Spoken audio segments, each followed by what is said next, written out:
Um, hey, good afternoon, Internet. Welcome to another edition of the Corner with the Not So Wise.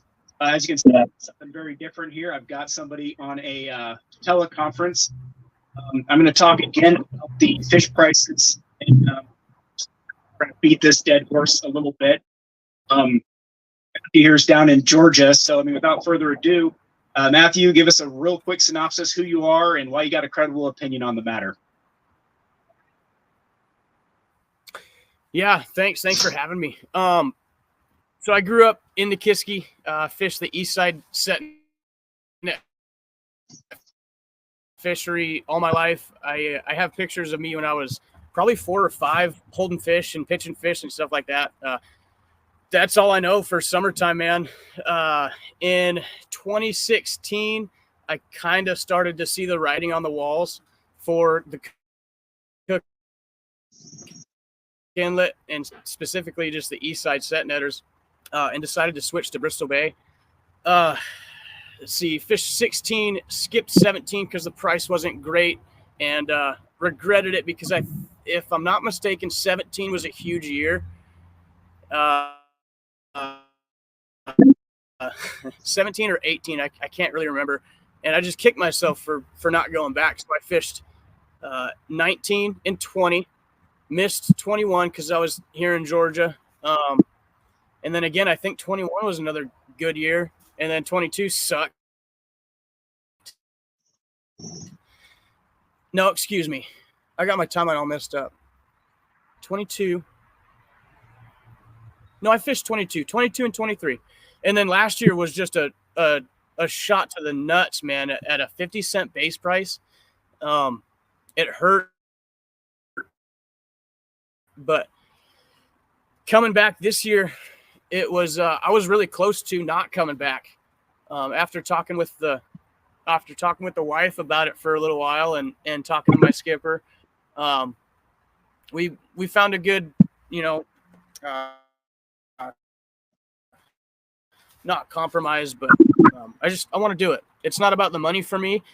It is, but it isn't. Like, my soul needs to fish, but my kids also need food. So we're really banking on this year being at least halfway decent, right? Yeah. So that's about the extent of my fishing commercially. Excellent. Yeah, fishing is kind of an illness. I feel like it's just kind of nothing to do about it.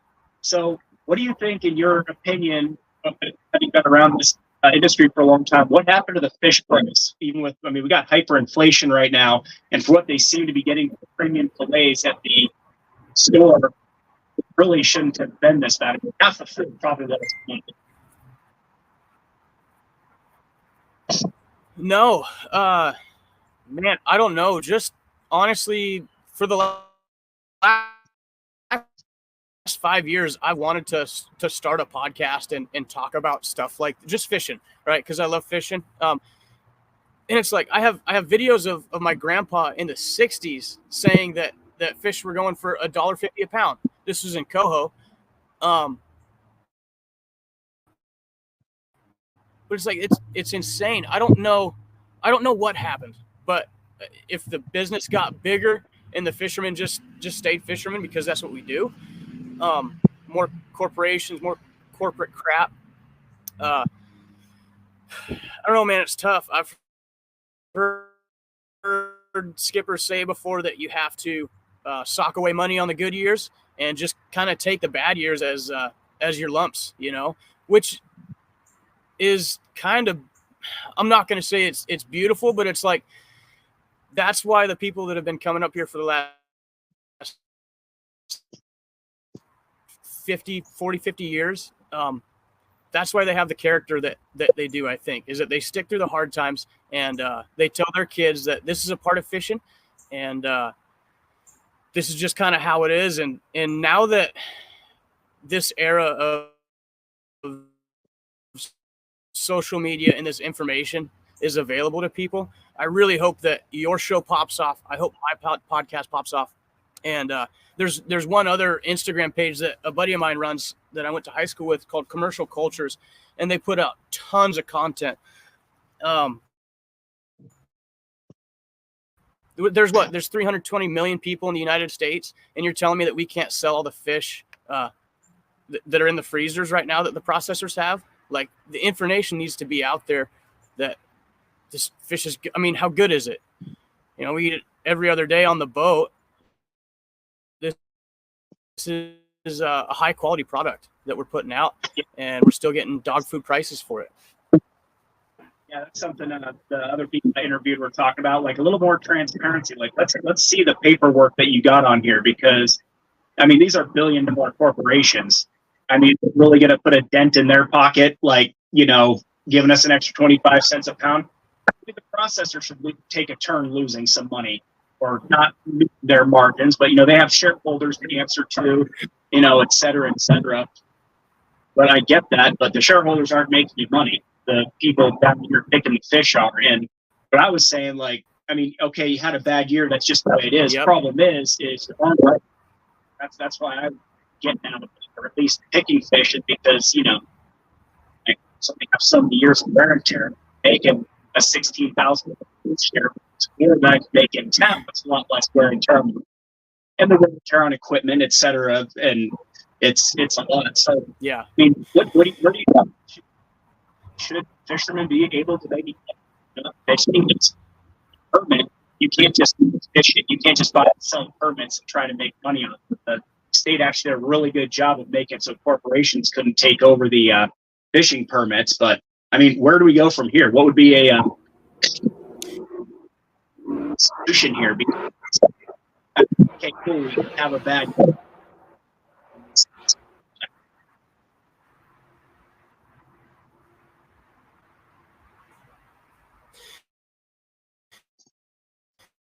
yeah. A solution, man. I don't know, but I'm gonna find out. Like, we're gonna find out what a solution is.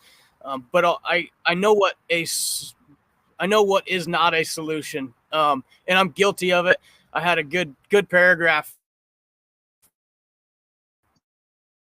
trying to torch Bristol Bay Regional Seafood Development Association on that Bristol Bay Fisherman page, and I gotta kind of slap myself on the wrist a little bit, because it's like, no, it's probably not directly their fault, but also pointing the finger at BBRS, you know, those guys, is not the answer either. Everybody can sit and play the blame game, but you know, I'm not going to play any more blame games. I'm not going to shit post anymore. You know, I think a part of the solution is this right here, and getting media out and getting people interested in wild caught Alaska salmon. Fishermen on the physical level have already done their part to give our companies a high quality product, bleeding, chilling their fish, keeping them floating. The only real next step, as far as quality is concerned, is would be live bled fish. Back in the mid 2000s, I was probably 10. When I was 10 or so years old, I was in the back of the boat with one of them little half totes, looking for live fish. And I would have my Vicky in my hand. I'd grab that fish. If he was squirming, I'd stick him. I'd throw him in there. We called it Kenai Wild. And that was the primo product. Right now, yeah, we bleed everything. But, dude, if we have a 3,000-pound set, those fish are going to wait until the end of that to get bled, you know, which is kind of shitty, but that's just the way it goes when you're into fish like that. Like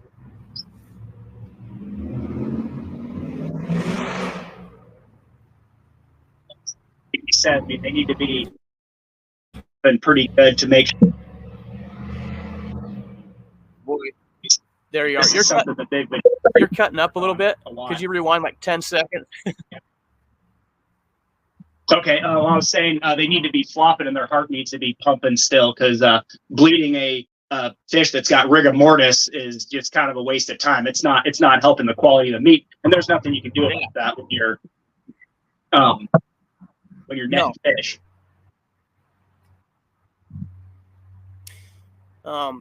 Have you ever heard of pressure bleeding? I have not.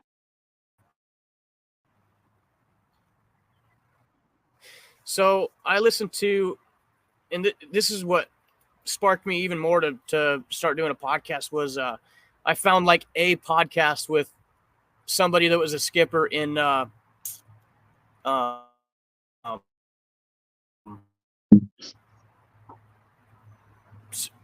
Prince William Sound. What's that fishery? Prince William Sound. And he was talking about how they would pressure bleed fish. They're basically embalming the fish with seawater. They would head it and gut it on the boat and then stick a little needle. I'm sure I'm not really doing it justice, but that's the basis of it, is that they flush all that blood out with seawater. That seems a little extensive. I'm still eating on fish from last year, and it's good. Like, it's fantastic fish. I don't know. Maybe that is a $60 a pound market, but yeah, I mean, I don't know if I'm going to go through the trouble of doing all that. Well, I mean, if they wanted to give me an extra $1 a pound, I'd be happy to. But I'm on a 32 by 18 foot wide super picker. We have the room and the fourth hand to do that, but the little 28-foot rosins definitely don't. You just don't have the room. I mean, yeah, sure, I'll sit there and we'll put some shoot there, gut it and throw it in the other direction, and hopefully not chop my arm off doing it. I mean, that's semi a possibility. It's not very realistic, but I mean, if we got $2 a pound for it, you could do half the volume and still make the same amount. Yeah. So kind of going back to that point that you asked a little bit, what can be done? I think the fishermen have done their part for the most part, as far as what's asked of us for quality of the fish. I really think the next step for us and for this younger generation that's starting to skipper boats is get the information out there, start making connections with people. I know of a guy that fishes for our company, if I can remember the name. He's got a beautiful Russian boat that he bought off of somebody that was a fire had happened. He rebuilt it in a couple of summers. Sustained by seafood, or oh man, I'll get you a link after this episode, and you can browse through that dude's page. And he's got his fish sold before he even goes out fishing. Like he's got it dialed in to where he's already got customers returning from previous years to buy his fish. I think that's a really good option for fishermen too. It's just so hard to jump through those hoops of all of that, of finding a way to get fish back from your processor if you want to do it that way. Freezer space. I've looked at trying to get something going down in Georgia. I know I can make the connections with restaurants and little mom and pop grocery stores. I know that there's people that have money down here that would buy fresh Alaskan salmon. The problem is the logistics of it and getting the fish down here, which is really unfortunate because I give away some fish sometimes to good friends. That's like, you need to eat this because this is fantastic. Like this is, that's what I like to do for people. Yeah, and the process. I mean, they bring it to Seattle on massive barges. We would kind of take and truck it down. And we did kind of discuss maybe doing something like that, but I was like, dude, I mean, maybe we can't make more money, but we're not going to get it all sold and get it all done. And plus, we got to invest in reefer trailers and trucks and the logistics of that.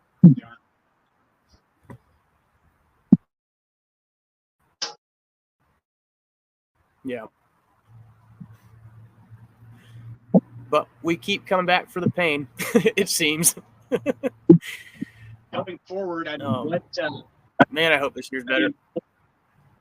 What do you think an answer is as far as just getting a pre-season price and being able to opt out of going? Because, I mean, if 300 boats don't go, let's just say, I mean, that's like 50 less miles of net in the water, and the boats that do go can kind of make up for it in quantity. Or something, because I mean, if you know ahead of time, hey, I'm probably going to lose money here, it makes absolutely no sense to go. and your deckhands only make, this $5,000-$10,000 cruise share, which, maybe it's more they can tear. It's not worth the wear and tear. Right. I think that would be good, but then again, it's not really a gamble for fishermen to go up, and fishermen love to gamble. I don't know what it is. It seems like there's a little bit of a draw because there is that unknown. Obviously, I don't have a boat, so not speaking as a skipper because I don't have bills and shit like that to pay. But that's kind of fun to think about a little bit. Then you step back and you're like, yeah, but 50 cents a pound is ridiculous. Like, I mean, there's no reason why it seems to me like there is no reason why they can't guarantee $1 a pound just right off the rip, right? I would think that would be kind of a minimum, and then we'd be a little disappointed that it ended up not being $1.30. Not like, hey, at least we were saying way better chances of making money here. Because I mean, I remember when they dropped the fish price, and we heard rumors of like 80 cents a pound. And we're like, well, we can still do okay, and that's fine. And then it came out that it was 50, and we were just like, dude, I just want to go home now. Like, there's not, we're not gonna catch 200,000 pounds by that point. By 20th or whatever, or 17th, whenever they dropped it, to compensate and still do really well. And other boats, they hauled out and they're like, oh, I just lost money. Yeah. So. Yep.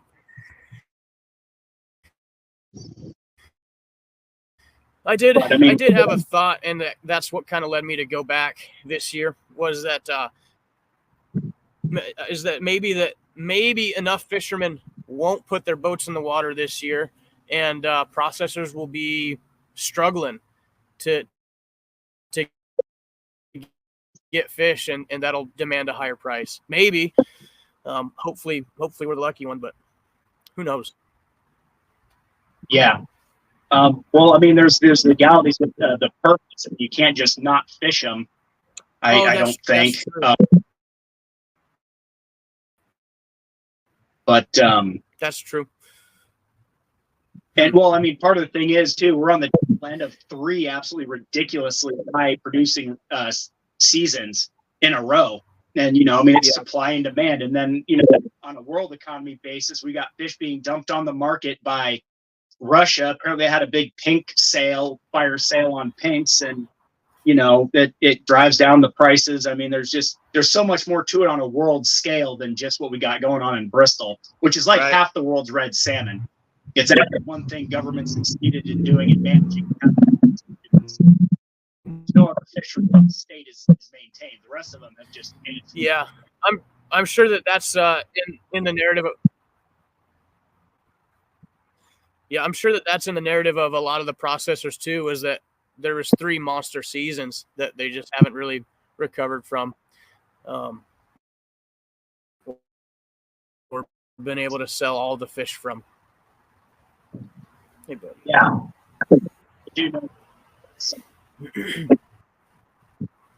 Yeah, I mean, I kind of feel like we covered it. You got anything else you want to throw out there, or?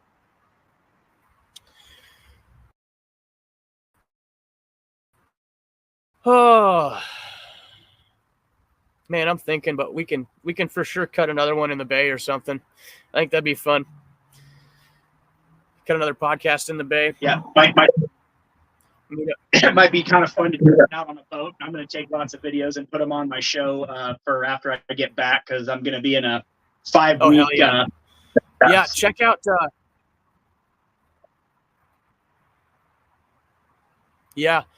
Check out Commercial Cultures.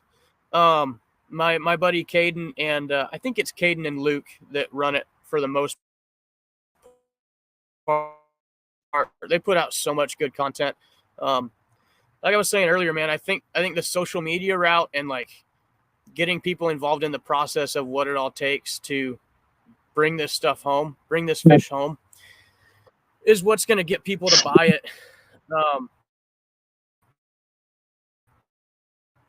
And I think we could do that. I think there's no reason for your show not to blow up. You know, I love the content you're putting out too. You sent me that video and I just did a deep dive into your YouTube, man. It's great. You got some longer form, a little bit longer form.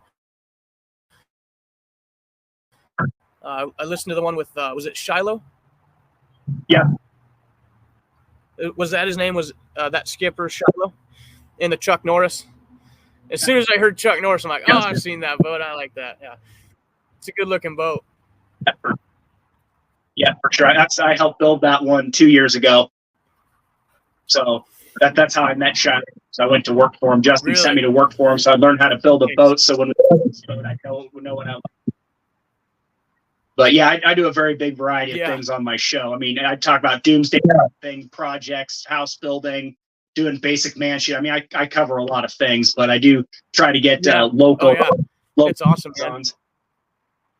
I'm hoping to get that David Bates or Bites or whatever his name is. I've up a couple of times telling him he needs to come on my show and talk about the trawler bycatch. Apparently, that's a freaking just killing our seafood and so that's another subject. So, dude, that's a big one. Did you hear rumblings last year of processors or maybe Bristol Bay Regional Seafood Development Association asking fishermen to release live kings? I think we were trying to do that, yes, but it's really hard to get a live king, one that I feel like is going to survive. But yeah, it is.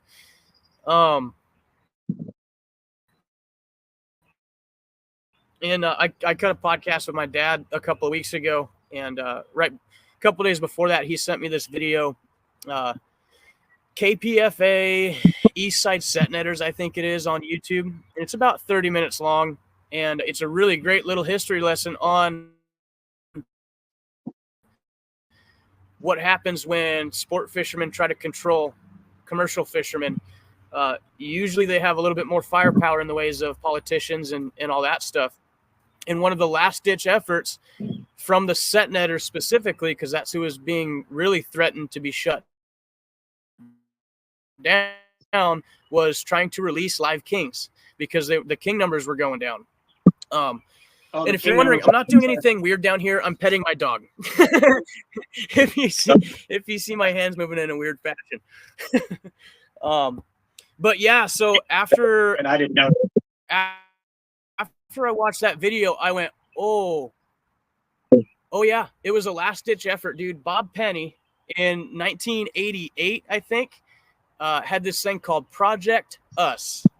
It was a plan to completely remove the Eastside Set Netters by 1991. And thank God that did not go through. He was saying that they would remove the set netters and then all of the excess bycatch of reds that went upriver. He's like, yeah, we'll just put a fish trap up there and then pay the set netters for not fishing. And I think they went to court a couple of times over that whole debacle. So I really hope that nothing funny like that is happening in Bristol Bay. It may just be a happenstance that king numbers are down. I don't think that it is sport fishing, but I've seen some pretty wild numbers about that trawler bycatch, specifically with the Chinook bycatch on trawlers. I think we're looking. I think commercial fishermen are pointing the fingers at sport fishermen, and sport fishermen are pointing the fingers at commercial fishermen. I think the bycatch of the trawlers is a big issue that needs to be addressed. And I don't know how to address that either. I mean, my dad fished out. We'll walk through that one together. Yeah, and the king catch just flat is not there like it used to be. And the thing with sport fishing, I mean, sport fishing is just not taking the volume that commercial fishing is. Just get that squared away right now. But if rumor gets out that there's just no fish up here, we can here and go fishing. And I mean, the amount of money tourism brings in the summer I have no idea what the figures are, but we got to be talking 20 or 40% of what the commercial fishing industry. I mean, it's got to be a very big chunk. So one can't really snuff out the other. Yeah. So that's where no from. But with wormy lawyers, you'd be surprised what you can do with some wormy lawyers. Yeah, the sport fishing, they for sure don't take and keep nearly the amount of kings that commercial harvest does. But I haven't seen any statistics or any studies on it. But the catch and release doesn't seem to me like, especially for a bigger king, maybe not a smaller one, but these bigger kings that you catch and release, you know, these 50, 60 pounders, like, dude, after you fight that thing, they're spent. You would think, right? Are they going to make it back to home base to spawn and to reproduce? Because you want the genetics of the bigger fish. That's what makes a king salmon a king salmon. It's the biggest one by a lot. Right. Yeah. And I imagine, again, I'm no biologist by any means, but I would like to talk to one about what exactly that catch and release does to a big fish like that. Well, we got a neighbor, or my dad has got a neighbor. Growing up, he worked for Fish and Game. Maybe I should talk to him and see if he wants to come on the show and throw his 2 cents in. Dude, those would be some great people to have on. I'm putting feelers out. I have he was one of my high school wrestling coaches that is now a senator. I've got him locked in. No date yet for the podcast, but if you want me to, I can send him your way. He just helped pass a bill, or it's being passed right now, for something to do with insurance claims for commercial fishermen. That seems like it's pretty profitable for the commercial fleet, so that's really cool. And then like a chopper pilot made a few phone calls that we could get those dudes on. Yeah, that would definitely be cool. So, okay. I guess I'm kind of out of questions. If you're all set, kind of wrap this up and kind of get on about our days and so forth. So, but thanks a lot for joining me. Extra perspective on the matter, and that's always good. So, yeah, appreciate it, man. Appreciate you having me on. And your YouTube channel is your YouTube channel is awesome, man.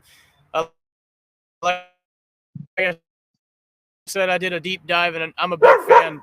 So I'm gonna blow you up and start sharing your stuff. This information needs to get out there. Yep, for sure. So, okay, man. Thanks for joining me.